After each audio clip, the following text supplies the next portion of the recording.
நீங்க சொல்லுங்க. ஆங்கிலேயருக்கு எதிரான முதலாவது சுதந்திரப் போர் கண்டியில் எப்போது நடைபெற்றது? 1818. முதலாவது சுதந்திரப் போராட்டத்திற்கான காரணங்களைத் தருக.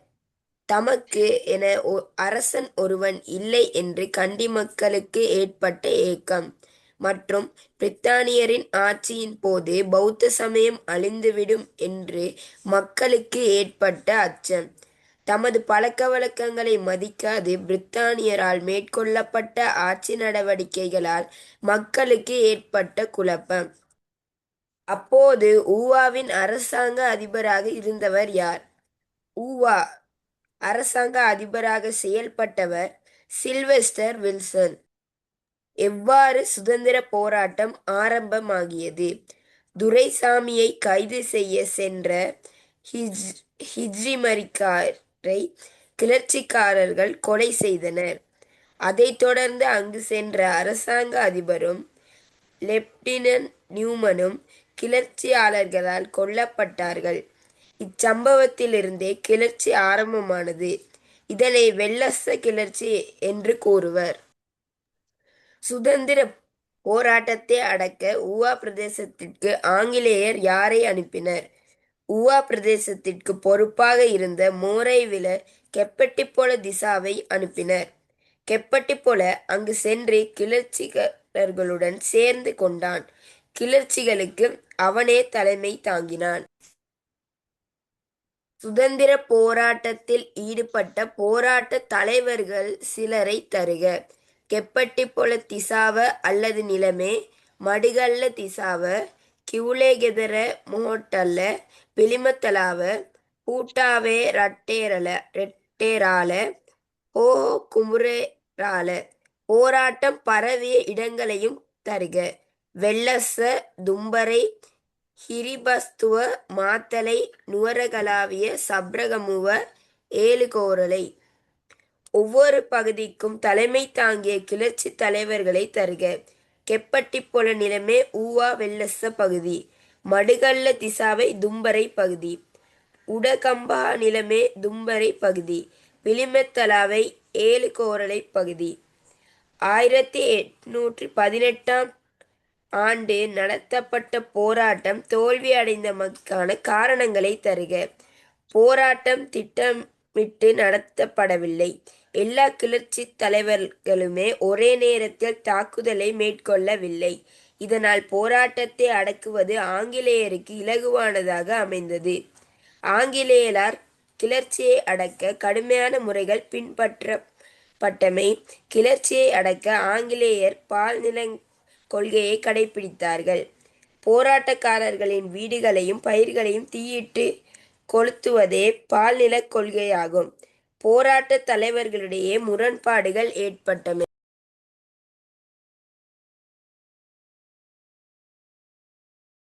சார், அவ்வளவுதான் சார்.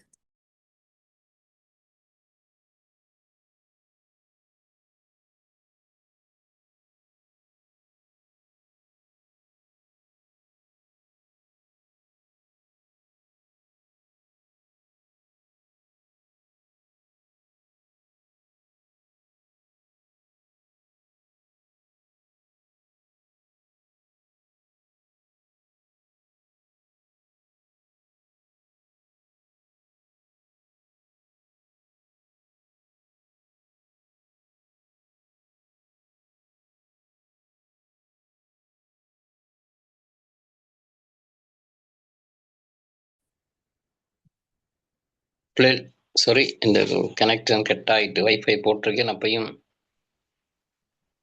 ஏதோ சிக்கல் ஆயிடுச்சு. ஓகே, பார்ப்போம் திரும்ப. சவிகிஷான் பேசி முடிச்சிட்டீங்க தானே? ஓகே, விலங்கலாமா? விலங்கல கேளுங்க. ஆங்கிலேய கிழக்கிந்திய வர்த்தக கம்பெனி அதுதானே சார் சொல்லிட்டு இருந்தீங்க? ஆங்கில கிழக்கிந்திய வர்த்தக கம்பெனி சொல்லியா சார்?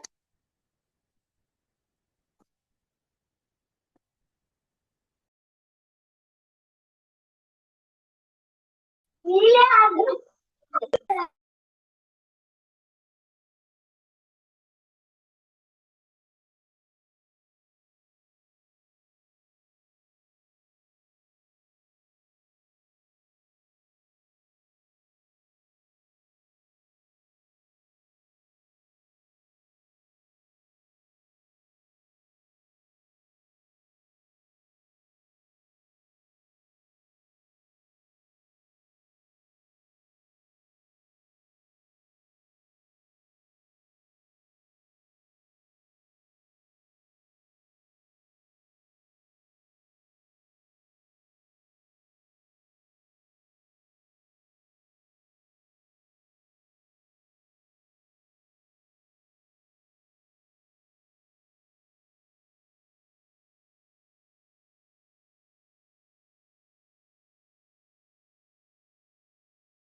சரி, இல்லை நான் வெளியில வந்துட்டேன், கொஞ்சம் வெளியில வந்து சரி பார்ப்போம் கவரேஜ் இருக்கான்னு சொல்லி. Right, இப்ப கேக்குதா பாருங்க. ஆம் சார். இப்ப நான் பேசுறது கேக்குதா? இப்ப சொல்லுயா. ஓகே, சொல்லுங்க. ரைட், இப்ப ஆங்கிலேய சொல்லுங்க. ஆங்கில கிழக்கிந்திய வர்த்தக கம்பெனிகள் எதிரான கிளர்ச்சி இடம்பெற்ற ஆண்டு எது? 1797. 1797 கிளர்ச்சி ஏற்பட்டமைக்கான காரணங்கள் எவை? ஆங்கிலேய கிழக்கிந்திய கம்பெனிகள் புதிய வரிகளை விதிக்கப்பட்டமை, வரி அறவிடுவதற்கு உள்நாட்டவர்களுக்கும் பதிலாக அவுள்மிதார்கள் நியமிக்கப்பட்டமை, பொருள் மூலமாக வரி செலுத்துவதற்கு பதிலாக பணமாக வரி செலுத்த வற்புறுத்தியமை. கேட்கலையே. கேக்குதா சார்? கேக்குது, இப்ப பேசுங்க அக்ஷயன். பேசுங்க அக்ஷயன். நியூரன் ஆணைக்குழுவின்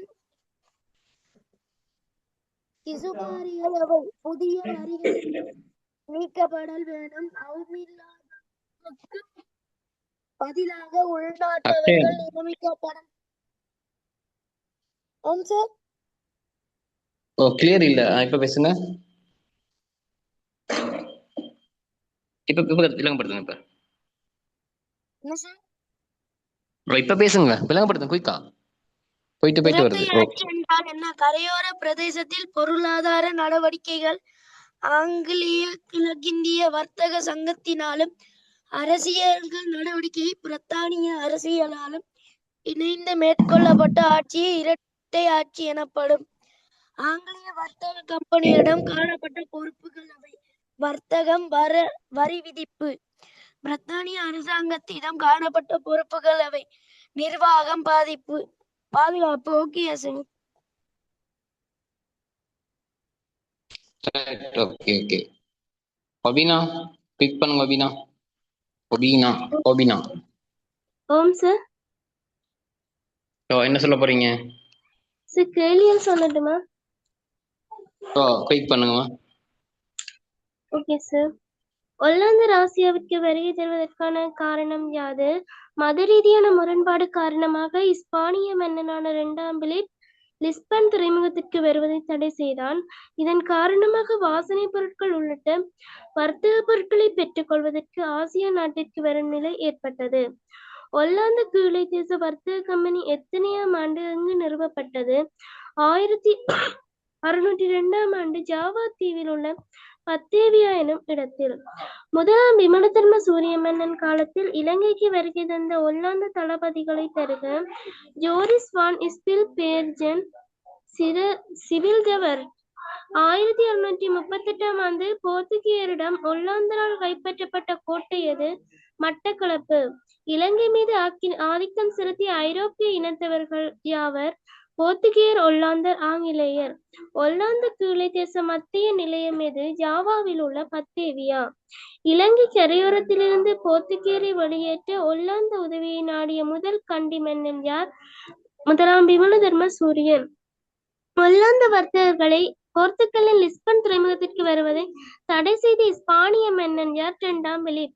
முதலாம் விமலதர்ம சூரிய மன்னனை தொடர்ந்து கண்டி ராட்சதானில் ஆட்சி பீடம் அறிய மன்னன் யார்? செனரத். போர்த்துகீயரை வெளியேற்றும் நோக்குடன் ஒல்லாந்து உதவியை பெற்றுக் கொள்வதில் வெற்றியீட்டிய கண்டி மன்னன் யார்? 2ஆம் ராயசிங்கன். 2ஆம் ராயசிங்கனுக்கும் ஒல்லாந்தருக்கும் இடையே இடம்பெற்ற உடன்படிக்கை எவ்வாறு அழைக்கப்பட்டது? வெஸ்டர்வோல்ட் உடன்படிக்கை. இஞ்சி கொடுத்து மிளகாய் வாங்கியது போல் எனும் பழமொழியுடன் தொடர்புடைய கண்டி மன்னன் யார்? 2ஆம் ராயசிங்கன். ஓகே ஒபினா. ரஷ்மிதா கிளிக் பண்ணுங்க. ரஷ்மிதாவும் சாஜிதாவும் இருக்கிறாங்க, அவங்க சொல்றதோட நான் விளங்கப்படுத்துறேன். ரஷ்மிதா. 1800 கண்டிக்கு சென்ற படைக்கு தலைமை தாங்கியவர் யார்? ஆளுநரான நோர்த் எத்தனையாம் ஆண்டு கண்டியை ஆக்கிரமிக்கும் முயற்சியில் ஈடுபட்டார்? 1803. இவ்வாக்கிரமிப்பின் போது இந்த இரு இராணுவ படை அணிகளை அனுப்ப நடவடிக்கைகளை மேற்கொண்டனர். கொழும்பு காலி. மலை நாட்டினர் ஏன் யுத்தத்தை தாமதப்படுத்தினர்? மழைக்காலம் தொடங்கும் வரை. யுத்தத்தின் போது எந்த பாதைகளை தடை செய்தனர்? கண்டி, கொழும்பு. 1805 ஆளுநராக நியமிக்கப்பட்டவர் யார்? தோமஸ் மெய்ட்லண்ட். கண்டேசியத்துடன் தரமான உறவை மேற்கொண்ட பிரித்தானிய ஆளுநர் யார்? தோமஸ் மெய்ட்லண்ட். தோமஸ் மெய்ட்லண்ட் மேற்கொண்ட தந்திரமான செயற்பாடுகள் எவை? கண்டி ராச்சியத்தில் அப்போது நிலவிய உள்நாட்டு முரண்பாடுகளை கண்டி பற்றிய அனைத்து தகவல்களும் ரகசியமாக திரட்டுதல். தோமஸ் மெய்ட்லண்டினால் தந்திர மொழியை நடைமுறைப்படுத்த நியமிக்கப்பட்டவர் யார்? Zone D'Oyly. ஜோன் டொய்லி எத்தனை ஆண்டு பிறந்தார்? 1774. பிரபுக்கள் மூவரை குறிப்பிடுக. பிலிமத்தலாவ மேகஸ்தென எஹெபொல. ஓகே ரஷ்மிதா, போதும். சாஜிதா, குயிக்கா சொல்லுங்க சாஜிதா, நம்ம டைம் ஆயிட்டு இன்னைக்கு. ஓ சொல்லுங்க சாஜிதா. சார், நான் கண்டி ராஜதானியில வந்து கேள்வி எடுத்திருக்கிறேன், சொல்லட்டா? சொல்லுங்க. கண்டி ராஜதானி கைப்பற்றப்பட்ட இரு முக்கிய நபர்களும் யாவர்? ஜோன் டெய்லியின் புத்திசாலித்தனம், ஆங்கிலேய தஞ்சமடைந்திருந்த எஹலிய போல. பிரித்தானியர் கண்டியை கைப்பற்றிய போது ஸ்ரீ விக்ரமராஜசிங்க மன்னன் மெதுமகன் வரையில் இருந்து எவ்விடத்தில் தஞ்சம் புகுந்தான் அல்லது மறைந்திருந்தான்? போமுறை எனும் இடத்தில். ஸ்ரீ விக்ரமராஜசிங்க மன்னன் 1816 ஆண்டு இந்தியாவின் எவ்விடத்திற்கு நாடு கடத்தப்பட்டான்? இந்தியாவில் உள்ள வேலூர் சிறைச்சாலை. கண்டி ஒப்பந்தம் எப்போது எவ்விடத்தில் நடைபெற்றது? கண்டி கொழுமண்டபம் அல்லது மகுள்மடுவ அல்லது அரசு சபை. 1815 மார்ச் மாதம் 2ஆம் தேதி நடைபெற்றது. கண்டி உடன்படிக்கை இடம்பெற முன்னர் பிரித்தானிய கொடியை கீழிறக்கிவிட்டு சிங்கள கொடியை உயர்த்தியவர் யார்? வாரியபுல ஸ்ரீ சுமங்கலதேரர். கண்டி உடன்படிக்கைக்கு பிரித்தானியாவால் 3ஆம் ஜோர்ஜ் மன்னனுக்கு பதிலாக கைச்சாத்திட்டவர் யார்? ராபர்ட் பிரவுன்ரிக். கண்டி உடன்படிக்கையை கைச்சாத்திடப்பட்ட இலங்கை பிரித்தானியர்கள் யாவர்? பொலகொட 2ஆம் பிடிமத்தலாவ கலகம கலகொட துல்வேவ சார். பிரதானிகள், பிரித்தானியர்கள் பிரதானிகள். ரைட், சரி. அடுத்தது மொனரவில கெபடிபுல திசாவ. கண்டி உடன்படிக்கை 2ஆம் உறுப்புரையில் குறிப்பிடப்பட்ட விடயம் யாது? ஸ்ரீ விக்ரமராஜசிங்க மன்னன் அரியணையில் இருந்து நீக்கப்பட்டதாகவும் அவனது அனைத்து உறவினர்களும் கண்டி அரியணை மீதான சார உரிமைகளும் நீக்கப்பட்டதாகவும் குரல்.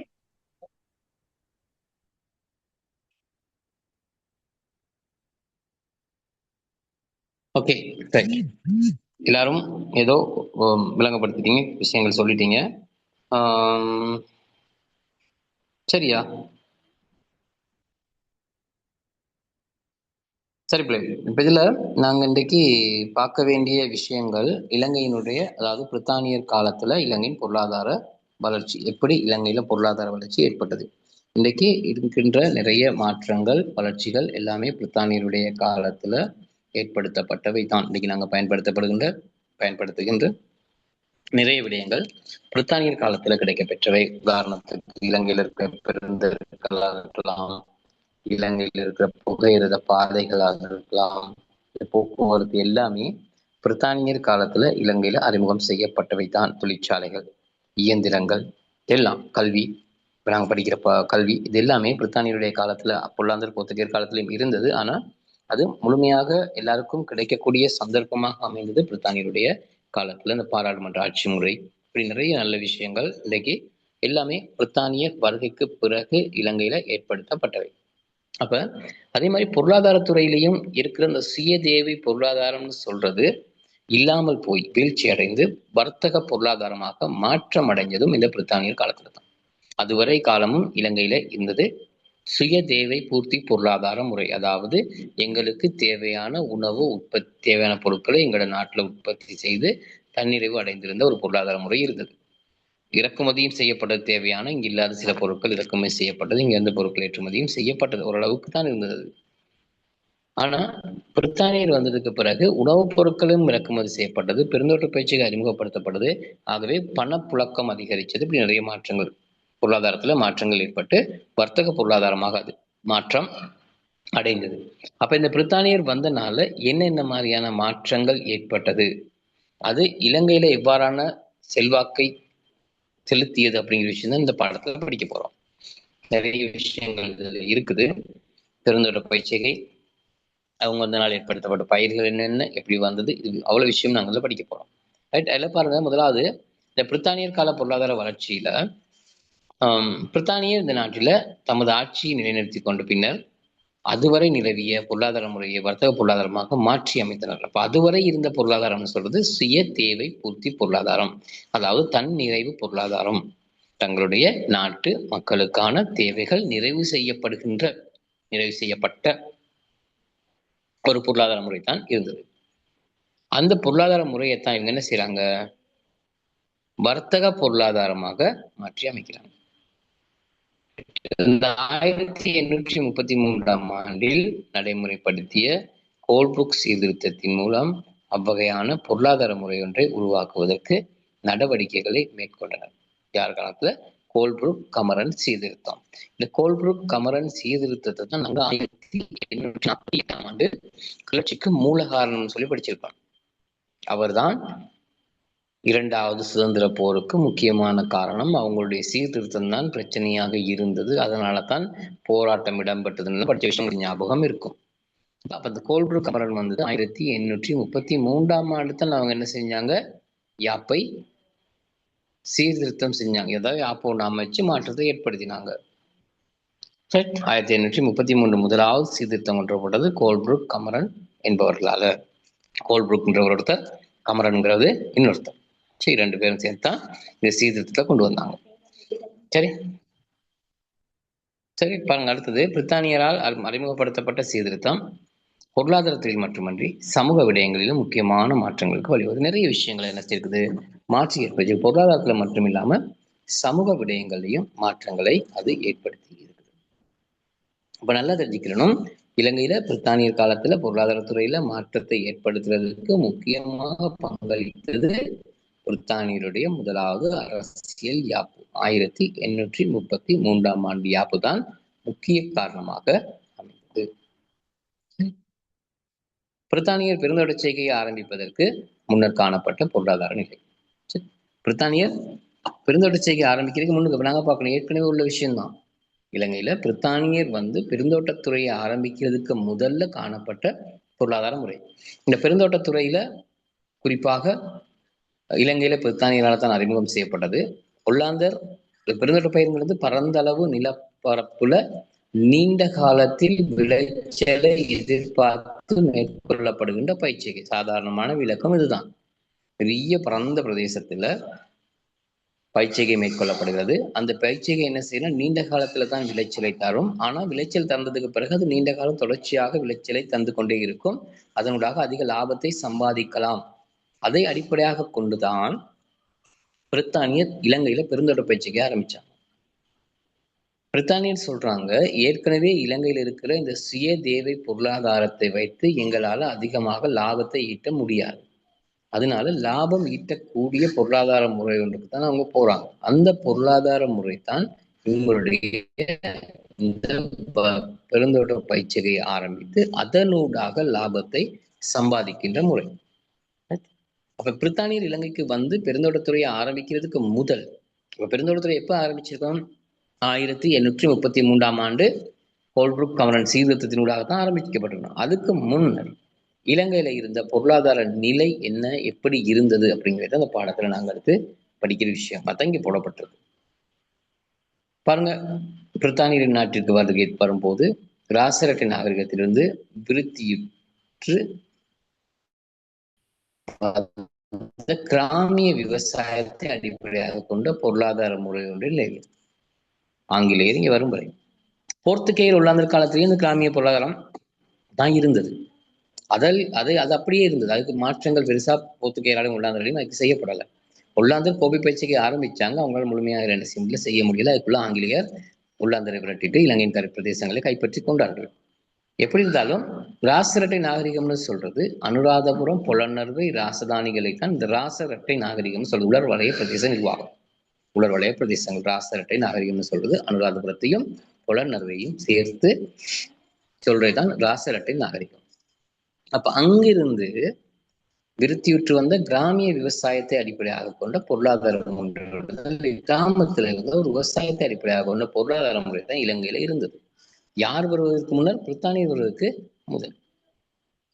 இந்த கிராமிய சுயதேவை பூர்த்தி பொருளாதார முறை என்று கருதத்தக்க அப்பொருளாதார முறையின் கீழ் கிராமிய மக்களுக்கு தேவைப்பட்ட உணவு பானங்கள் அங்கேயே உற்பத்தி செய்யப்பட்டன. சரியா? அப்ப இந்த கிராமிய சுயதேவை பூர்த்தி பொருளாதார முறை என்று அதுக்கு கருதத்தக்க அப்பொருளாதார முறை நான் சொன்னேன். சுயதேவை பூர்த்திக்கிறது தங்களுக்கு தேவையானது தங்களோட பிரதேசங்கள்லயோ அல்லது தங்களோட நாட்டிலேயே உற்பத்தி செய்து கொள்வதுதான் சுயதேவை பூர்த்தி பொருளாதார முறை. பாருங்க, பொருளாதார முறையின் கீழ் கிராமிய மக்களுக்கு தேவைப்பட்ட உணவு பானங்கள் அங்கேயே உற்பத்தி செய்யப்பட்டன. அக்காலத்தில் கண்டிய நிலவிய முறை விவசாய முறையின்படி மேற்நில பயிற்சிகையும் மந்தை வளர்ப்பும் விவசாயத்தின் பிரதான அம்சங்களாக காணலாம். மேற்நில பயிற்சிகைன்னு சொல்றது சேனை பயிற்சிகை. இப்ப கண்டியை பொறுத்த வரையில இருந்தது மேற்நில பயிற்சிகை, மந்தை வளர்ப்பு. மேற்நில பயிற்சிகைன்னா சேனை பயிற்சிகை கேள்விப்பட்டிருப்பீங்க. தாங்க ஒரு காட்டு பகுதியை துப்புரவு பண்ணி குறிப்பிட்ட மழையை நம்பி மழை நீரை பயன்படுத்தி மேற்கொள்ளப்படுகின்ற பயிற்சிகை. வெப்பத்தை தாங்கி வளரக்கூடிய உலர் தானியங்கள் அங்கு அதிகமாக பயிரிடப்பட்டது. ஒரு முறை பயிரிடப்பட்டுட்டா கிரேட் 7ல படிச்சிருப்பீங்க. மீண்டும் அந்த நிலம் என்ன செய்யப்படும்? கைவிடப்பட்டு வேறொரு நிலம் தெரிவு செய்யப்படும். அந்த நிலம் காடாவதற்காக இங்க நிறைய சொற்கள் பயன்படுத்தப்பட்ட மாதிரி உங்களுக்கு கிரேட் 8ல படிச்சிருப்போம், 7ல படிச்சிருக்கிறோம். எலிக்கடா, நவதினி சேனை, பேல, தண்டு வேட்டை, இப்படி இருக்குது இந்த பேரெல்லாம். அதே விஷயம் தான் இங்க. இப்ப ஆங்கிலேயர் வர்ற நேரம் இலங்கையிலிருந்து இந்த பொருளாதார முறைக்கான கண்டில பெரும்பாலும் சேனை பயிற்சிகை தான் நிலவியது. தமது அன்றாட தேவைக்கானவற்றை தாமே உற்பத்தி செய்து கொண்டதோடு வர்த்தக பயிற்சிகை நடவடிக்கைகள் முக்கியத்துவம் பெற்றிருக்கவில்லை. இவங்களுக்கு தங்களுக்கு தேவையான விஷயத்த தங்களோட ஊர்ல என்ன செய்யறாங்க? உற்பத்தி செஞ்சு கொள்றாங்க. வர்த்தகம் வியாபாரம் என்ன செய்யல, முக்கியத்துவம் பெறல. சரி, விவசாயத்துடன் வியாபாரமும் கைத்தொழிலுடன் பல்வேறு சேவைகளை வழங்கும் செயற்பாடுகளும் கண்டியில் காணப்பட்டன. விவசாயம் இருக்குது, கைத்தொழிலும் இருக்குது, வியாபாரம் இருக்குது, பல்வேறு சேவை தொழில்களும் கண்டியில இருந்தது. அவை பெரும் அளவிற்கு சாதிகளை அடிப்படையாக கொண்டு செய்யப்பட்டன. சாதின்னு சொல்றது தொழில் ரீதியாக பிரிஞ்சிருந்தது. அந்தந்த தொழில் செய்கிறவர்கள் ஒவ்வொரு சாதியாக பார்க்கப்பட்டாங்க. கண்டியில காணப்பட்ட அந்த பொருளாதார முறையின்படி அரசாங்கத்திற்கு தேவைப்பட்ட உழைப்பை பெற்றுக்கொள்வதற்கு ராஜகாரிய முறை பயன்படுத்தப்படும். ராஜகாரிய முறை அப்படின்றது நீங்க கேள்விப்பட்ட விஷயமா இருந்திருக்கும். யாருக்காவது தெரியுமா ராஜகாரிய முறைன்னா என்னன்னு சொல்ல முடியுமா? என்ன ராஜகாரிய முறைன்னு சொன்னா யாராவது? வயது வந்த ஆண்கள் கடமை சார். வயது வந்த ஆண்கள் அரசனுக்கு செய்யும் கடமை அல்லது அரசுக்கு செய்யும் கடமை. ரைட். ஆனா இது தனிப்பட்ட முறையில அரசனுக்கானது அல்ல. அரசனுடைய வேண்டுகோளின் பேரில் அல்லது அரசனின் கட்டளையின் பேரில் நாட்டு மக்களுக்காக செய்கின்ற சேவைதான் இல்லையா? அரசு செய்யப்படுகின்ற கடமைன்னு சொல்லப்படுறது சரி. ஏன்னா நாட்டு மக்களுக்கு தான் என்ன செய்ய போறாரு? அவர் சேவை செய்ய போறாரு. என்ன சேவை செய்ய போறாருன்னு சொன்னா, இந்த வயது வந்த ஆண்கள் வருடம் முழுக்க அல்ல, வருடத்தில் ஒரு சில நாட்கள், ரொம்ப நாள் இல்ல, ஒரு சில நாட்கள்ல அவங்கவுங்க இருக்கிற கிராமத்துல அல்லது பிரதேசத்துல இருக்கிற குளம், கால்வாய், பாதைகள், விகாரைகள், அரச மாளிகைகள், இந்த மாதிரியான இடங்கள்ல வேலை செய்யறது, துப்புரவு செய்யறது, ஒழுங்கமைக்கிறது, இதுதான் வேலை. இந்த வேலை அரசனுக்கானதாக இல்லை. நாட்டு மக்கள் தங்களுக்கு தேவையானவற்றை தாங்கள் தங்களோட ஊர்ல செஞ்சு இப்ப சிரமதானம் செய்யறாங்க தானே, அது மாதிரிதான் அது. சிலனை பாருங்க போயின்றைக்கு அல்லது ஒரு சில நாட்கள்ல ஊர்ல சிரமதானம் செய்வாங்க எப்பயாவது. இது அதே முறைதான் என்ன செஞ்சாங்க, அடிக்கடி செஞ்சாங்க, குறிப்பிட்ட காலத்துக்கு ஒருக்கா செஞ்சாங்க. ஏன் குறிப்பிட்ட காலத்துக்கு ஒருக்கா செஞ்சாங்கன்னா, அவங்களுக்கு அந்த நேரம் பாதுகாப்பு முக்கியம், நீர்ப்பாசனம் முக்கியம். அப்ப அதுக்கேற்ற மாதிரி இப்ப உலர்வலயத்தை பொறுத்தவரை நீர்ப்பாசனம் முக்கியம். இரவலயத்தை பொறுத்தவரை மழை நீரை நம்பித்தானே, மழை நீர் தானே பயன்படுத்தப்பட்டது. வருடம் முழுக்க மழை பெய்து கொண்டதுனால நீருக்கு எந்த பிரச்சனையும் இருக்கல. இரவலயம்னு சொல்லப்படுற பிரதேசம். அப்ப இங்கு இவங்களோட அந்த ராஜகாரிய முறை இதுக்கு தான் பயன்படுது. பாதை அமைக்கிறதுக்கு இல்லையா, விகாரைகளுக்கு வேலை செய்வதற்கு, இப்படியான முக்கியமான பணிகளை தான் செஞ்சுக்கிட்டு இருந்தாங்க. இதுதான் ராஜகாரிய முறைன்னு சொல்றது. இந்த ராஜகாரிய முறையை நிர்வாகம் செய்தது பார்த்தது கிராம சபை. ஒவ்வொரு கிராமத்துக்கும் சபை இருந்தது. அதுக்கு தலைவர் இருந்தாங்க, செயலாளராக்கள் இருந்தாங்க. அப்ப அவங்களுக்கு தெரியும் எந்தெந்த காலத்துல எந்த பக்கம் வேலை செய்யணும், என்ன செய்யணும்னு சொல்லி அதுக்கேற்ற மாதிரி அவங்க வேலை செஞ்சது ராஜகாரிய முறைன்னு சொல்றது. சரி. சரியா? அப்படிதான் நினைக்கிறேன் உழைப்பை பாருங்க. கண்டியில் காணப்பட்ட பொருளாதார முறையின்படி அரசாங்கத்துக்கு தேவைப்படும் உழைப்பை வெற்றிகளுக்கு ராஜகாரிய முறை பயன்படுத்தப்பட்டது. நாட்டின் கரையோர பிரதேசங்கள் 16ஆம் நூற்றாண்டின் இறுதியிலிருந்து ஐரோப்பியரின் நிர்வாகத்தின் கீழ் வந்தன. கண்டியுடன் ஒப்பிடுகையில் தாழ்நாடு பிரதேசங்களில் பெருமளவுக்கு பணப்புழக்கம் காணப்பட்டது. இதனால் ஐரோப்பியரின் செல்வாக்கால் தாழ்நாட்டு மக்கள் புதிய பொருளாதார மாற்றங்களுக்கு பழக்கப்பட்டிருந்தமே காணக்கூடிய என்ன செய்யறாங்கன்னா, ஆரம்பத்தில் தாழ்நாடுன்னு சொல்றது கரையோர பிரதேசங்கள். இந்த கரையோர பிரதேசத்துல ஆரம்பத்துல ஆங்கிலேயர், அதுக்கு முதல்ல உள்ளாந்தர், அதுக்கு மேல போர்த்துகேயர் வந்திருந்தனால அவங்களுக்கு இந்த பணப்புழக்கம் கொஞ்சம் இருந்தது. மலையகத்தில் இருக்க மக்களை விட ஒப்பிட்டு பார்க்குற நேரம் இந்த கரையோர பிரதேசத்தில் இருக்கிற மக்கள் சற்று முன்னேற்றம் அடைஞ்சவங்களாக இருந்தாங்க. வெளிநாட்டு தொடர்புகள் ஊடாக ஐரோப்பியரோட தொடர்பு கொண்டு சில மாற்றங்களை உணர்ந்திருந்தார்கள். சரி, ஆகவே அவங்க என்ன செய்யறாங்க, புதிய பொருளாதார முறைக்கு பழக்கப்பட்டவர்களாக இருக்கிறாங்க. சரி, இன்றைக்கும் அப்படித்தானே. நகர்ப்புறத்துல வருகின்ற மாற்றம் சற்று பிறகுதான் கிராமப்புறங்களுக்கு, தோட்டப்புறங்களுக்கு போய் சேரும், உடனடியாக போய் சேராது. இப்ப தொலைத்தொடர்பு சாதனங்கள் எல்லாம் அதிகமாக இருக்கிறனால இப்ப இந்த தகவல்கள் உடனடியாக போய் சேரலாம். இன்னும் பல கிராம பிரதேசங்கள்ல தொலைத்தொடர்பு சாதனங்கள் பாவிக்க முடியாது, போன் பாவிக்க இயலாது, சிக்னல் இல்லை, சேட்டலைட் பாவிக்க இயலாது, சிக்னல் இல்லை, பெரிய பிரச்சனைகள் இருக்குதானே. அப்ப அதே மாதிரி பிரதான காலத்திலையும் ஆரம்பத்துல நகரங்கள் உள்ளவங்க என்ன செஞ்சாங்க, அதை ஏற்றுக்கொண்டாங்க, பின்பற்றினாங்க. போக போக ஏனையவர்களும் அவற்றை என்ன செஞ்சாங்க, பின்பற்றி கொண்டாங்க. இந்த பந்தயம் மட்டும் வாட்சி பார்த்துங்க. அப்படி 2 பந்தயம் கொஞ்சம் குயிக்கா.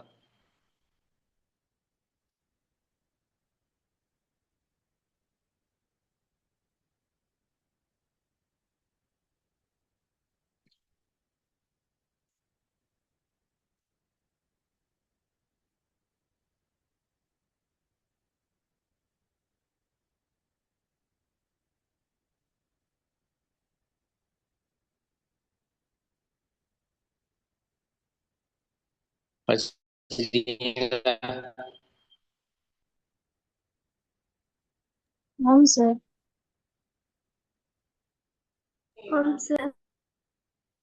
ரைட். கேட்க வேண்டியிருக்காது, கேட்கணுமா?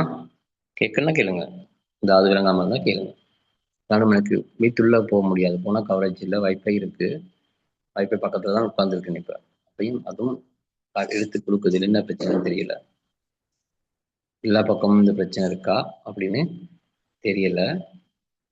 பெரும்பாலும் நகர்ப்புறங்கள் அந்த பிரச்சனை வராது, கவரேஜ் கூடுதலாக இருக்கும். கிராமப்புறங்கள், தோட்டப்புறங்கள்ல தான் பிரச்சனை அதிகமாக இருக்குது, மலை சார்ந்த பிரதேசங்கள். இன்னும் இலங்கையில பல்வேறு பிரதேசங்கள் இருக்குது. அறவே எந்த விதமான தொலைத்தொடர்பு சாதனங்களுடைய சமிச்சைகளும் கிடைக்காத பிரதேசங்கள் நிறைய இருக்கு. அறவையில் இப்படியான நிலைகளும் நிறைய இலங்கையில காணப்படுகிறது. அடுத்தது பாருங்க, பிரித்தானியர் பெருந்தோட்ட செய்கையில் நாட்டம் செலுத்துதல்.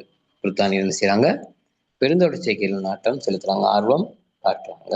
ஏன் அவங்க பெருந்தோட்ட செய்கையில ஆர்வம் காட்டுறாங்கன்னா, முன்னுக்கே படிச்சுட்டோம், லாபம் அதிகரிப்பதற்காக, லாபத்தை அதிகரித்துக் கொள்வதற்காக.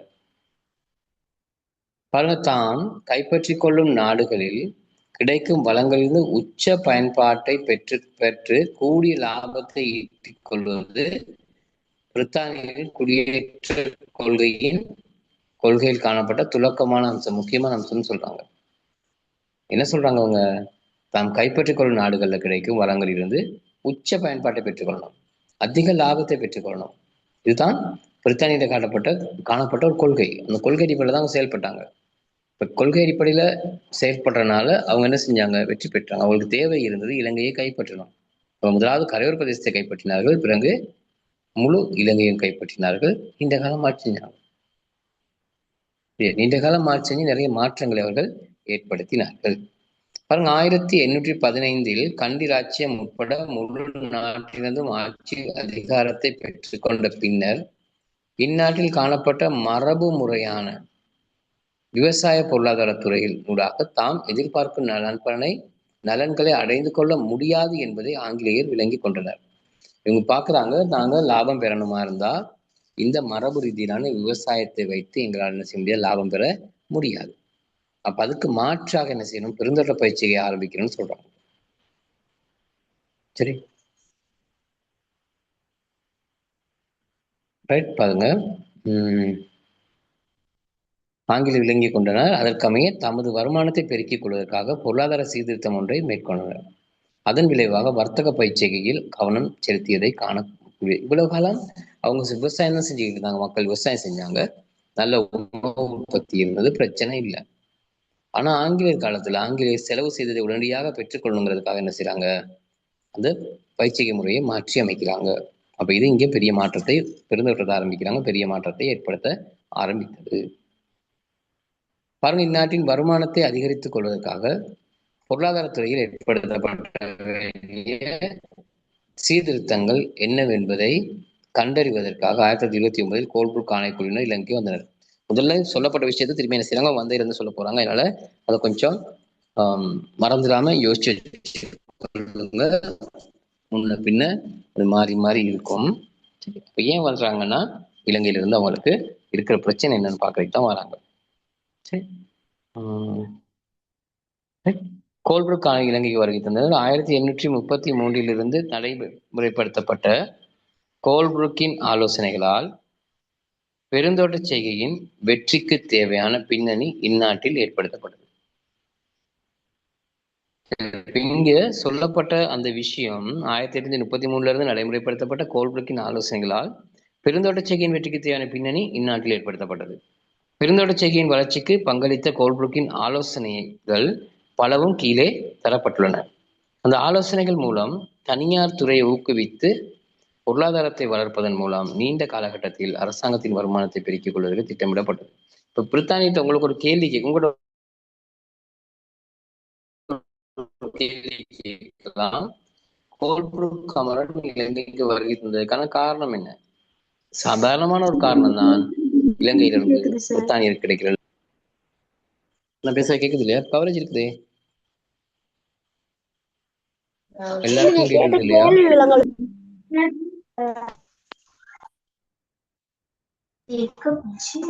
சில நேரம் விட்டு விட்டு கேக்குது சார். ஓ, நான் பக்கத்துலயே தான் இருக்கேன். சார் நீங்க கேட்ட கேள்வி வழங்கல சார். சார் ஏதோ ஒரு கேள்வி கொஞ்சம் நான் கேட்கிறேன் திரும்ப.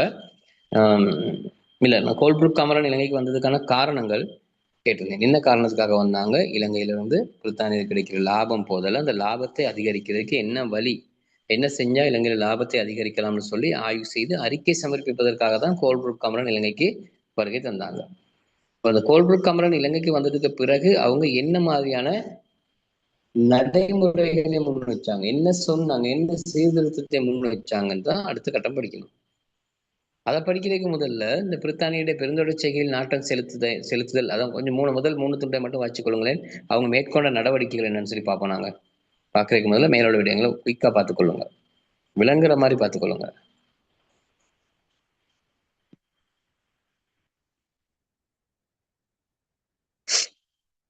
உங்களுக்கும் விளங்கணும், எல்லாம் விளங்காட்டி கேளுங்க, நான் சொல்றேன்.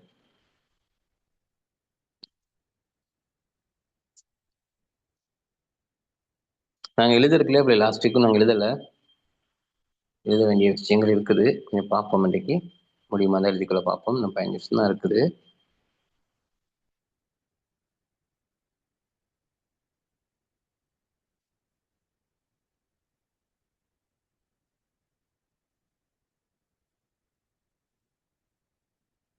சரி,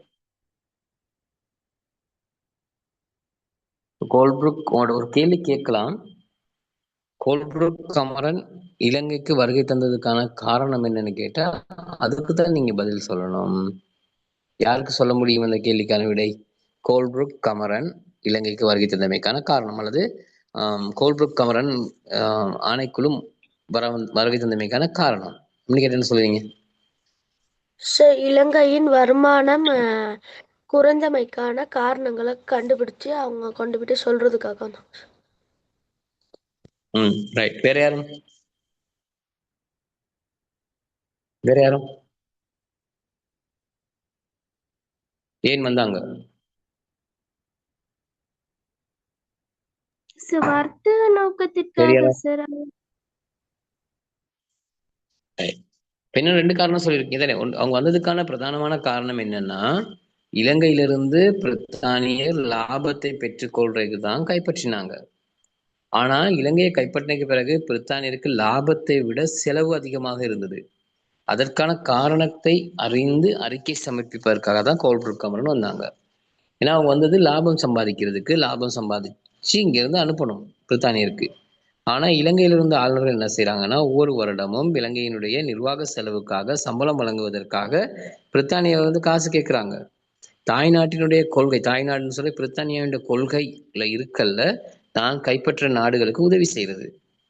ஆகவே என்ன காரணம், இங்க லாபம் வராமல் இருப்பதற்கு என்ன காரணம்னு தேடி பார்த்து அறிக்கை சமர்ப்பிப்பதற்காகத்தான் கோல்புரூக் கமரன் இலங்கைக்கு வந்தாங்க. 2 பேரும் வந்தாங்க. 2 பேரும் 2 துறைகளை பார்த்தாங்கன்னு சொல்லி ஏற்கனவே பார்த்திருக்கிறோம். சரி, அதான் வந்ததுக்கான காரணம். சாதாரண விஷயம், ஞாபகம் வச்சுக்கொள்ளுங்க.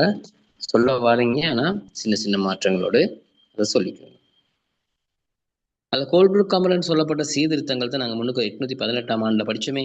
போராட்டம் 848 போராட்டத்துக்கு என்ன காரணம்னு சொல்லி அதே விஷயம் தான்.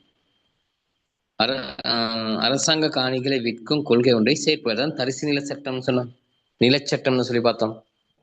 அரசாங்க காணிகளை விற்கிற ஒரு கொள்கை இவர் என்ன செஞ்சாரு, கொண்டு வந்தார். அதே மாதிரி உள்நாட்டு வெளிநாட்டு தனியார் முதலீட்டாளர்களுக்கு காணிகளை பணம் கொடுத்து வாங்குவதற்கான சந்தர்ப்பங்களை ஏற்படுத்தி கொடுத்தல். இது எல்லாமே எதுக்காக? அவங்க வந்தனாலதான். சரி, அடுத்து சொன்னாங்க தனியார் முதலீட்டாளர் நோக்கங்களுக்கு பொருத்தமான முறையில் கொள்கைகளை வகுத்தல். இதெல்லாம் யாருக்காக செஞ்சாங்கன்னா, இலங்கையில் இருக்க மக்களுக்காக செய்யப்பட்டது அல்ல, பிரித்தானியர் தங்களுடைய லாபத்தை பெற்றுக்கொள்வதற்காக செய்யப்பட்ட விஷயம். இதுல மக்கள் லாபம் அடைந்தார்கள், மக்களுடைய வாழ்க்கை தரம் சில சந்தர்ப்பங்கள் உயர்வடைந்தது. ஆனா அதே மாதிரி இலங்கையில் இருந்த மக்களுக்கு பிரச்சனையும் ஏற்பட்டது, பிரச்சனைகளும் வந்தது. அந்த பிரச்சனைகள் தான் 848 கிளர்ச்சிக்கு காரணமாக அமைந்தது. அதுதான் இங்கே கோல்புரூக் கமரன் அவர் என்ன சொன்னார், சொன்ன விஷயம் என்னென்ன பாருங்க. வருமானத்தை பெருக்கிக் கொள்றதுக்காக ஒன்று சொல்லியிருக்காரு. அரசாங்க காணிகளை விற்கும் கொள்கை நாங்க பார்த்தோம். தரிசு நிலச்சட்டம் அல்லது நிலச்சட்டம் 30 வருட காலங்களாக விவசாயம் செய்யப்படாத காணிகள், எழுத்து மூல ஆவணம் இல்லாத காணிகள் அரசுடைமையாக்கப்பட்டன. காணி சும்மா தானே கிடக்கு, நூற்றுக்கணக்கான ஏக்கர் காணி சும்மா கிடக்கு, காடா கிடக்கு. அதை பிரயோசனப்படுத்தணும், அதனூடாக லாபத்தை சம்பாதிக்கணுங்கிறதுக்காகத்தான் பிரித்தானியர் இந்த வேலையை செஞ்சாங்க. அப்ப ஆக்கள்கிட்ட சும்மா இருக்க காணியை என்ன செஞ்சா, வாங்கி எடுத்தான், சும்மா கேட்டா கொடுக்க மாட்டான். அதுக்குதான் ஒரு சட்டம் கொண்டு வந்தான். 30 வருட கால எழுத்து மூல ஆவணம் இல்லாத காணிகள் அரசுடைமையாக்கப்பட்டது. இப்ப காணிகளுக்கு எழுத்து மூல ஆவணம் நிறைய பேருக்கு இல்ல, ஆகவே அது அரச காணிகள் ஆக்கப்பட்டது. ஒரு போராட்டத்துக்கு ஒரு காரணம். உள்நாட்டு வெளிநாட்டு தனியார் முதலீட்டாளர்களுக்கு காணிகளை பணம் கொடுத்து வாங்குவதற்கான சந்தர்ப்பங்கள் எப்படி இது சொல்றாரு. இலங்கையில காணி விற்கிற கொள்கை இல்லை தானே. காணி விற்கிற கொள்கை உள்நாட்டுக்குள்ளேயும் கரையோர பிரதேசங்களில் இருக்கின்ற காணிகளை விலை கொடுத்து வாங்குறதுக்கான சந்தர்ப்பம் இருந்தது. காணிகளை வாங்கினா தான் அவங்க என்ன செய்யலாம், பெருந்தொடர் பயிற்சிக்க ஆரம்பிக்கலாம். சரி, அடுத்து பாருங்க, தனியார் முதலீட்டாளரின் தேவை நோக்கங்களுக்கு பொருத்தமான முறையில் கொள்கைகளை வகுத்தல். தனியார் முதலீட்டாளரின் நோக்கங்களுக்கு பொருத்தமான முறையில் கொள்கைகளை வகுத்தல். ஏன் தனியார் முதலீட்டாளருக்கு முக்கியத்துவம் கொடுக்குறாங்க? அவங்க தானே காசு போட்டு பெருந்தோட்டங்கள் அமைக்கிறாங்க. அப்ப அவங்களுக்கு ஏற்ற மாதிரி தான் கொள்கை அமைத்து அவங்க வேலை திட்டங்களை நடைமுறைப்படுத்துறாங்க. இது செய்வது யாரு? கோல்புரூக் கமரன் சீர்திருத்தம். பிரித்தானிய ஆட்சியின் கீழ் 1820 1830ஆம் ஆண்டு வரை இந்நாட்டிலிருந்து அவர்கள் எதிர்பார்த்த வருமானத்தை ஈட்டிக் கொள்வதற்கு முடியாதிருந்தது. இப்ப 1820 1830 வரை என்ன செய்யல முடியல. ஏன்னா அந்த நேரம் கோல்புரூக் கமரன் இங்கே வரல. ஆகவே இங்க நடந்த ஆட்சி முறையில அது பெரிய ஒரு லாபத்தை அவங்களால எடுத்துக்கொள்ள முடியல. நாட்டில் அதுவரை கிடைத்து வந்த வருமானத்தை விட நிர்வாக செலவுகள் மிகவும் அதிகமாய் இருந்தன. ஆகையால் அரசாங்கத்தின் செலவுகளை குறைத்துக் கொள்வதற்காக கோல்புரூக் குழுவால் மேலும் ஆலோசனைகள் முன்வைக்கப்பட்டன. இப்ப வருமானத்தை அதிகரிக்கிறதுக்கு என்ன செய்யலாம், செலவை குறைக்கிறதுக்கு என்ன செய்யலாம்னு சொல்லி அதுக்காக வேலை திட்டங்கள் என்ன செஞ்சாங்க, இவங்க மேற்கொண்டாங்க. அவங்க என்ன செஞ்சாங்க, கோல்புரூக் கமரன் என்ன மாதிரியான சீர்திருத்தங்களை கொடுத்தாங்க சொன்னாங்கன்னு பாக்குறதுக்கு முதல்ல அந்த மேலுள்ள பகுதியில கொஞ்சம் பார்த்துக்கொள்ளுங்க.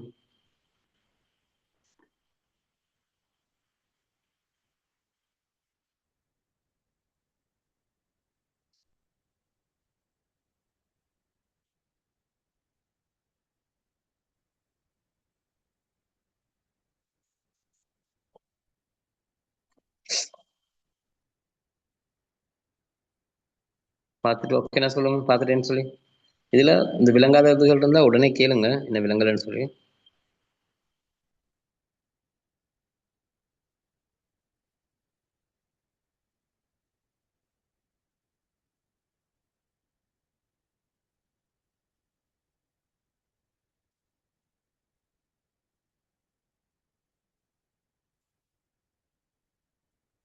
சரியா?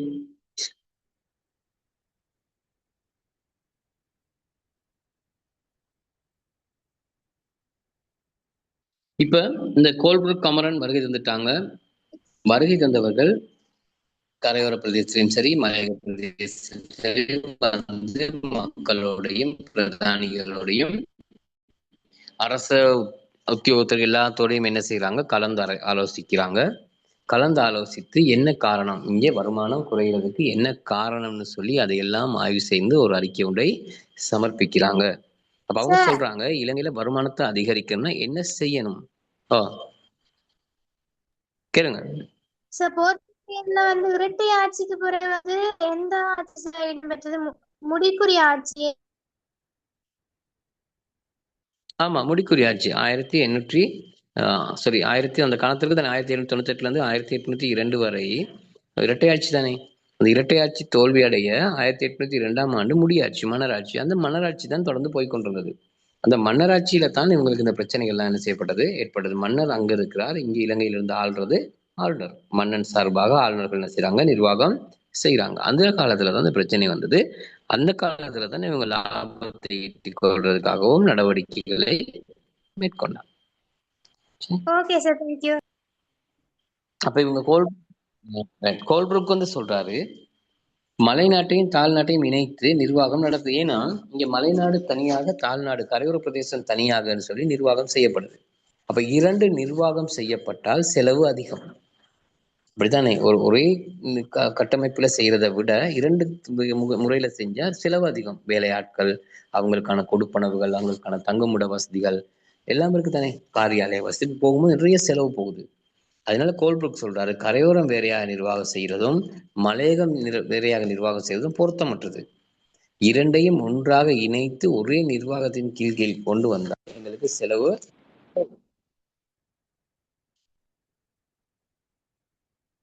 சரியா, செலவு குறைவுன்னு சொல்லி சொன்னாங்க. அந்த செலவை குறைக்கிறதுக்கான வழி ஒன்று அவங்க என்ன செஞ்சாங்க, வச்சாங்க.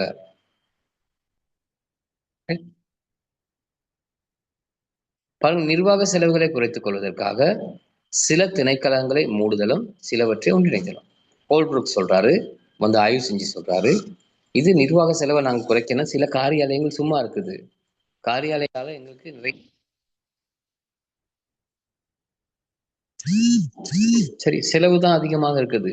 அப்ப செலவை குறைக்கணுமா இருந்தா நாங்க என்ன செய்யணும், காரியாலயங்கள் சிலதை மூடணும், சில திணைக்களங்களை ஒன்றிணைக்கணும்னு சொல்லி சொல்றாரு.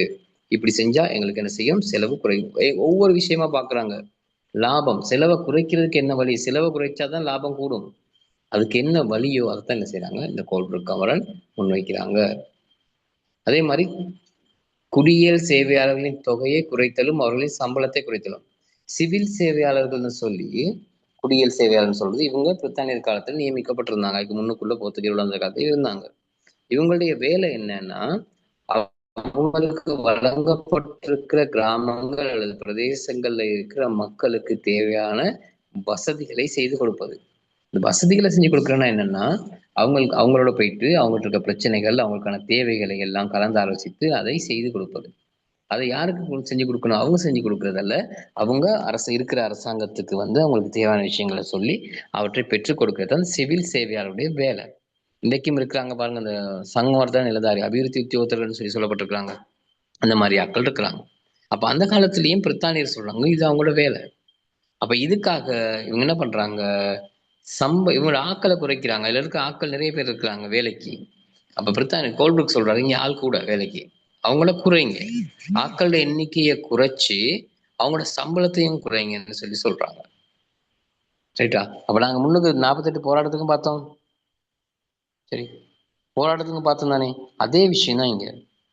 அது என்ன பண்றாங்க, சம்பளத்தை குறைச்சிட்டு ஆட்கள் எண்ணிக்கையும் குறைச்சா எங்களுக்கு லாபம் கிடைக்கும், செலவு குறையுங்கிறத அவங்க என்ன செஞ்சாங்க, சொன்னாங்க. மேலே குறிப்பிடப்பட்ட ஆலோசனைகளை செயற்படுத்துவதன் மூலம் அரசாங்கத்தின் செலவுகளை குறைத்துக் கொள்ள எதிர்பார்க்கப்பட்டது. அப்ப பிரித்தானிய அரசாங்கத்துல செலவை குறைக்கிறதுக்கு என்ன செஞ்சாங்க அப்படிங்கிறத இதுல சொல்லப்பட்டிருக்கு. இந்த பக்கத்தை பார்த்துக்கொள்ளுங்க பிள்ளைகள்.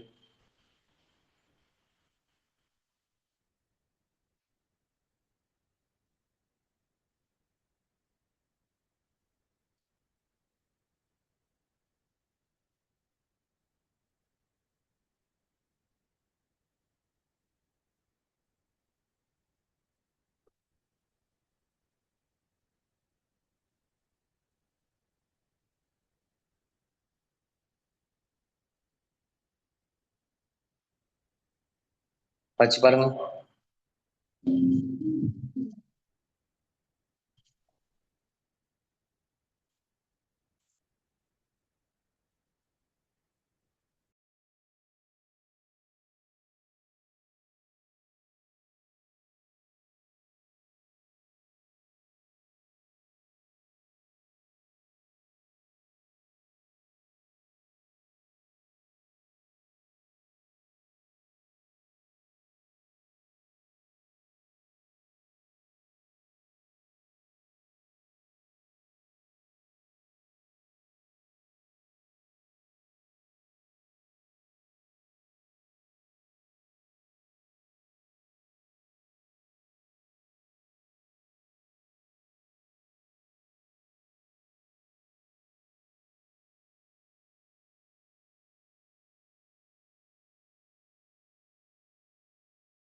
பாத்துறீங்களா பிள்ளைகள்?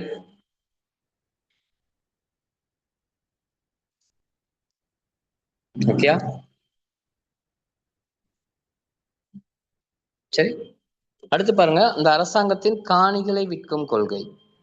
இதெல்லாம் லாபத்தை, இதெல்லாம் சொல்ற விஷயம் என்னன்னா, கோல்பர்க் சொல்றாரு, லாபத்தை பெறணும், லாபம் கிடைக்கணும்னா என்ன செய்யணும், அந்த லாபத்தை பெற்றுக்கொள்றதுக்கான இந்த வழிகள் தான் என்ன செய்யப்படுது, இங்க முன்வைக்கப்படுகிறது. சரியா? அந்த வழியை தான் இங்க சொல்றாங்க பாருங்க.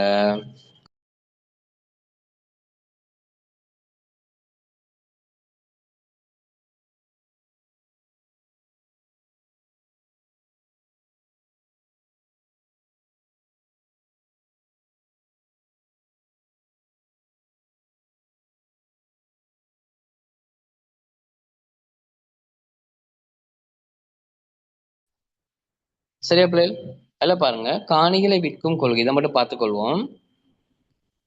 பாருங்க, பெருந்தோட்ட செய்கைக்கு தேவையான காணிகளை பெற்றுக்கொள்வதற்காக 1840 பிறப்பிக்கப்பட்ட காணி சட்டத்தின் மூலம் மலைநாட்டு விவசாயிகள் பரம்பரையாக அனுபவித்து வந்த சட்ட ரீதியான எழுத்தாவணங்கள் அற்ற காணிகளை அரசுடைமையாக்கி கொண்டது. இது நாங்கள் ஏற்கனவே படிச்சிருக்கோம் தானே, 1848 போராட்டத்துக்கான படித்தோம், காணி சட்டம்னு சொல்லி, அல்லது நிலச்சட்டம் என்ன படிச்சிருந்தானே, அதே விஷயம் தான் இங்க சொல்றாங்க, அதே தான் சொல்றாங்க.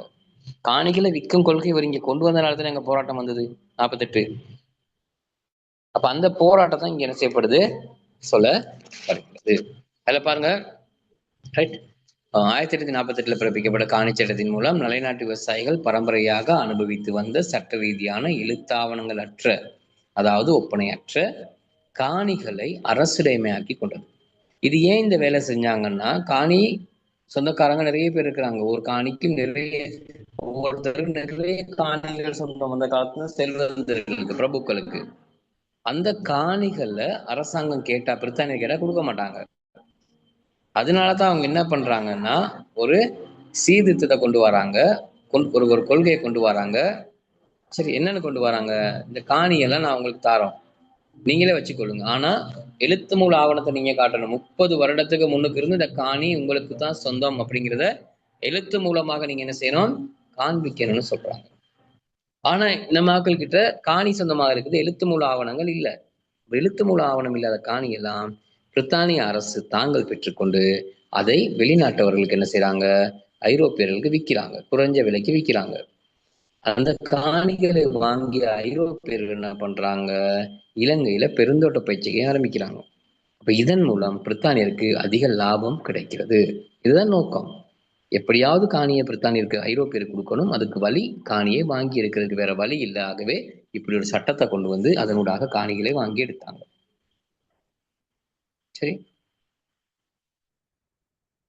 அவ்வாறு சுவீகரிக்கப்பட்ட காணிகளை உள்நாட்டவர் வெளிநாட்டவர் எவராயினும் தேவையான அளவுக்கு வாங்கக்கூடிய முறையில் காணிகளை விற்கும் கொள்கையை நடைமுறைப்படுத்தினார். காணியை விற்கும் கொள்கையின்படி உள்நாட்டு வெளிநாட்டு பயிற்சியாளர்களுக்கு இயன்றளவு குறைந்த விலையில் காணியை கொள்வனவு செய்ய இயலுமாயிருந்தது.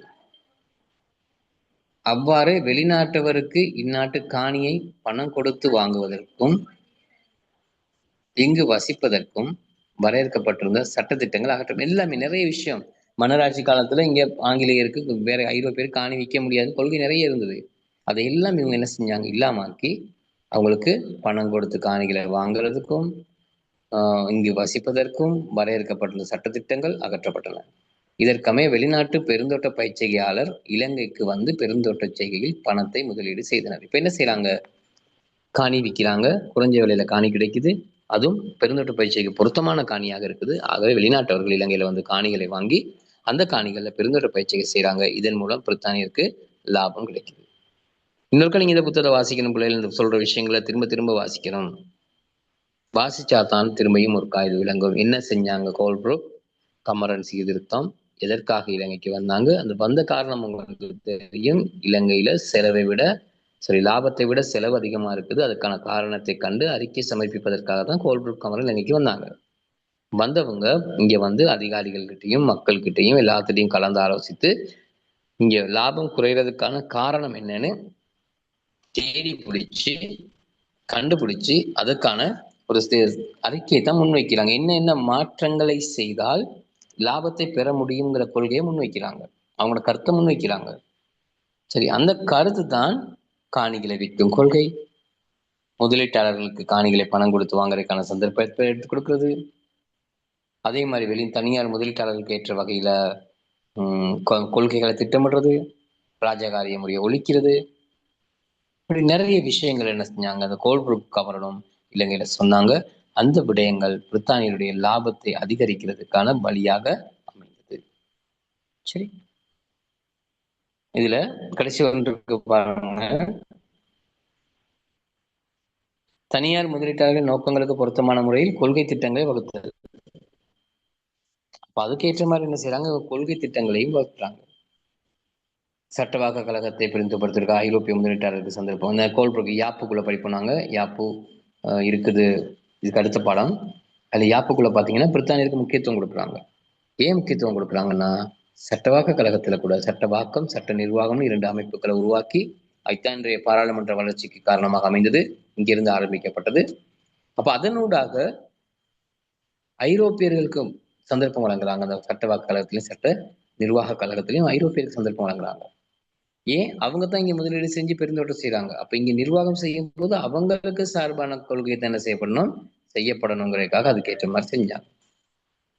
கருவா, உப்பு என்பவற்றை விற்பதற்கு அரசாங்கத்திடம் காணப்பட்ட ஏகபோக உரிமையை ரத்து செய்தல். அதுவரை காலமும் இலங்கையில இருந்த கருவா, உப்பு விற்பனை அரசாங்கத்துக்கு மட்டும்தான் இருந்தது. அரசாங்கத்தால மட்டும்தான் விற்க முடியும். இலங்கையில மலையக பிரதேசங்கள்ல விளைகிற கருவா முழுவதும் எங்க வரணும், அரசாங்கத்துக்கு வரணும். அரசாங்கம் தான் வியாபாரம் செய்யும். நாங்க கருவா பயிற்சியை செய்தாலும் எங்களுக்கு நேரடியாக விற்க முடியாது, நாங்க அரசாங்கத்தான் கொடுக்கணும், அரசாங்கம் வாங்கி தான் விற்கும். அப்ப அப்படி இருந்த கொள்கையெல்லாம் என்ன செஞ்சாங்க, நிறுத்தினாங்க. எல்லாம் யாருக்கு இருக்குது, யார் வேணாலும் பொருட்களை வியாபாரம் செய்யலாம், விற்பனை செய்யலாம்னு சொன்னாங்க. அதனால இந்த பொருட்களுடைய கேள்வி அதிகரித்தது. ஆகவே நிறைய உற்பத்திகள் என்ன செய்யப்பட்டது, அதிகரிக்கப்பட்டது. கமரனின் நீதிமன்ற சீர்திருத்தம் கொண்டு வந்தாங்க, நீதிமன்றங்கள் கொண்டு வந்தாங்க. இவ்வளவு காலமும் கிராமங்கள்ல கிராம சபைகள் மூலம் தீர்க்கப்பட்ட வழக்குகள் எல்லாம் பின்ன செய்தாங்க, நீதிமன்றத்துக்கு கொண்டு போனாங்க. சேமிப்பு வங்கி முறை ஒன்று அமைச்சாங்க, பேங்க் வங்கி முறை கொண்டு வந்தாங்க. கட்டாய ராஜகாரிய விலக்கு முறையை ரத்து செஞ்சாங்க கோல்ப்ரூக் கமரன், ராஜகாரிய முறை இல்லாமக்குனாங்க. சீர்திருத்தம். ஆனா 1848 ஆள் வரின்னு ஒண்ணு கொண்டு வந்தாங்க, அது கிளர்ச்சிக்கு போராட்டத்துக்கு காரணமாக அமைஞ்சதுன்னு படிச்சிருக்கோம். சரியா? அப்ப இதுதான் கோல்ப்ரூக் கமரன் வந்து முன்வைத்த ஆலோசனைகள். அடுத்து பெருந்தோட்ட செய்கையின் விருத்தி படிக்க இருக்குது, இது நாங்க அடுத்த கிழமை படிப்போம். அதுல பெருந்தோட்ட பயிர்கள் எல்லாமே எங்களுக்கு வரும். சரி, அடுத்த கிழமை ஒரு கிழமை ரெண்டு கிளாஸ்ல பாடத்தை முடிச்சிடலாம். சரி, நோம்பு முடிய பாடமும் முடிச்சிடும். சரியா? ஏதாவது கேட்கறதுல நோட்ஸ் தான் பார்த்தோம், இவ்வளவு நேரமும் நோட்ஸ் தான் இருக்குது. இன்னொரு தரம் வாசிங்க, நோட்ஸை வாசிங்கன்னா உங்களுக்கு முழுமையாக விளங்கிடும், எந்த பிரச்சனையும் இருக்காது. அடுத்த கிழமை வர நேரம் நாங்கள் வினாக்கள் கொஞ்சம் செய்து கொள்வோம். சரி, சார் வினாக்களை நாங்க ஓமா சார் நீங்க குரூப்ல கேள்வியோட போடுறேன்ட்டு போடல சார். முதலாம் பாடமா? ஓம் சார். சரி, நான் போடுறேன், இன்றைக்கு முதலாம் பாடம் போடுறேன். சரி, ஓகே பிள்ளை, குட் நைட். எதுவும் கேட்கல தானே?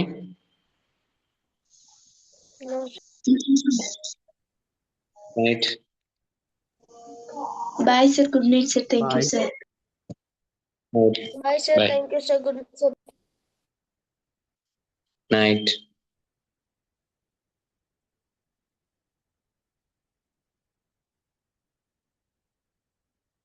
Bye sir, good night.